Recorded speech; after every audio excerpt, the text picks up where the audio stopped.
বিএনপির মহাসচিব মির্জা ফখরুলের আসনে জামাতের প্রার্থী হলেন ছাত্র শিবিরের সাবেক সভাপতি দেলোয়ার হোসেন।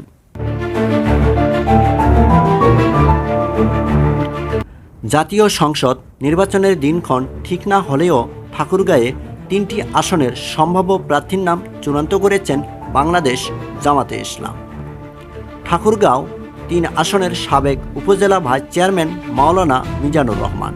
এরপর ঠাকুরগাঁও 2 আসনের নির্বাচনে প্রতিদ্বন্দ্বিতা করবেন জামাতের কেন্দ্রীয় কমিটির শুরা সদস্য মাওলানা আব্দুল হাকিম। এবং সবশেষে ঠাকুরগাঁও 1 আসনে বিএনপির মহাসচিব মির্জা ফখরুল ইসলামের বিপক্ষে অবস্থান নিয়ে জামাতের পক্ষ থেকে নির্বাচনে অংশ নেবেন বাংলাদেশ ছাত্র শিবিরের কেন্দ্রীয় কমিটির সাবেক সভাপতি ও ঢাকা মহানগর দক্ষিণের বাংলাদেশ জামাতে ইসলামের সহকারী সেক্রেটারি দেলোয়ার হোসেন। শনিবার এই 3 প্রার্থী জামাতে ইসলামের পক্ষ থেকে গণমাধ্যমকে বিষয়টি নিশ্চিত করে জানানো হয়েছে।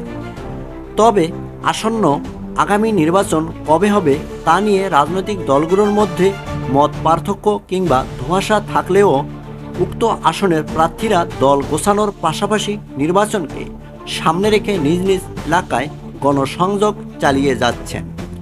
অন্যদিকে ঠাকুরগাঁয়ে 1 আসনের জামাতের মনোনীত প্রার্থী দেলোয়ার হোসেন দীর্ঘদিন ধরে দলের রাজনীতিতে সক্রিয় নেতা ও সাংগঠনিক দক্ষতা এবং জনপ্রিয়তার দিক থেকে এগিয়ে রয়েছেন বলে দাবি করেন স্থানীয় জামাত শিবিরের নেতাকর্মীরা।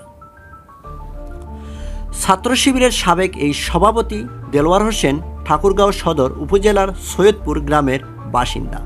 তার শিক্ষাজীবন শুরু হয় বালাপাড়া উচ্চ বিদ্যালয়ে। এরপর তিনি ঠাকুরগাঁও সরকারি কলেজ থেকে উচ্চ মাধ্যমিক পাশ করে রাজশাহী বিশ্ববিদ্যালয় থেকে রসায়নে অনার্স ও মাস্টার সম্পন্ন করেন। পরে তিনি বাংলাদেশ ইসলামিক ইউনিভার্সিটি ঢাকা থেকে LLB ডিগ্রি অর্জন করেন।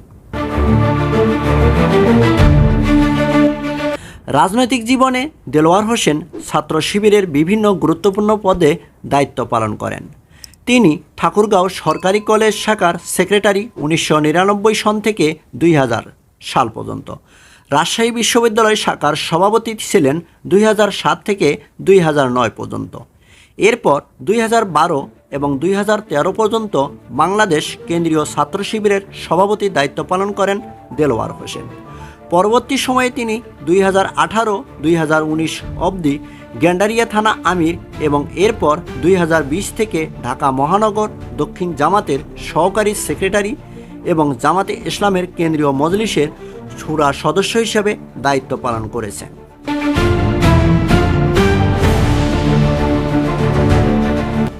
সূত্র থেকে জানা যায়, দলীয় নেতাকর্মীদের মধ্যে গ্রহণযোগ্যতা, সাংগঠনিক দক্ষতা এবং সাধারণ মানুষের সঙ্গে সুসম্পর্ক বজায় রাখার কারণে তিনি ঠাকুরগাঁও 1 আসনে জামাতের প্রার্থী হিসেবে চূড়ান্ত হয়েছেন। এমনকি দরিদ্র এবং অসহায়দের সহায়তা করা এবং উন্নয়নমূলক কাজে জড়িত থাকার কারণে এলাকার তার প্রতি ইতিবাচক ভাবমূর্তি রয়েছে বলে দাবি করেন তার সমর্থকরা। তবে ছাত্র শিবিরের সাবেক এই সভাপতি দেলোয়ার হোসেনের বিরুদ্ধে রাজনৈতিক উদ্দেশ্য প্রণোদিত প্রায় 200টি রাজনৈতিক মামলা চলমান রয়েছে বলে জামাতের পক্ষ থেকে দাবি করা হচ্ছে।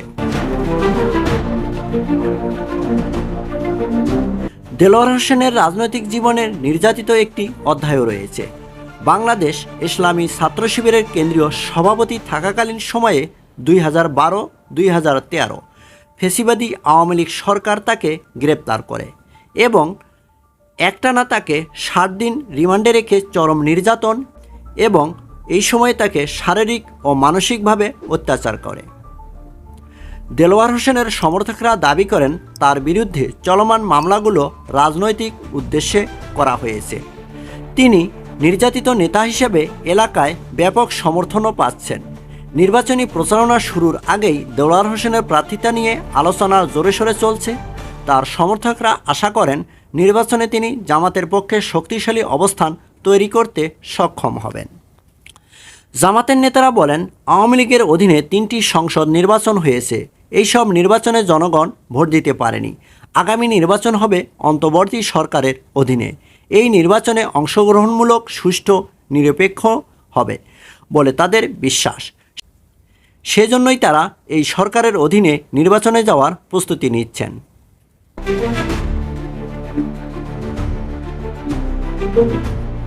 অন্যদিকে জেলা জামাতের প্রার্থী দেওয়ার বিষয়ে ঠাকুরগাঁও জেলা বিএনপির দপ্তর সম্পাদক মামুনুর রশিদ বলেন, একটি নিরপেক্ষ গণতান্ত্রিক ভোটের জন্য আমরা আন্দোলন করেছি।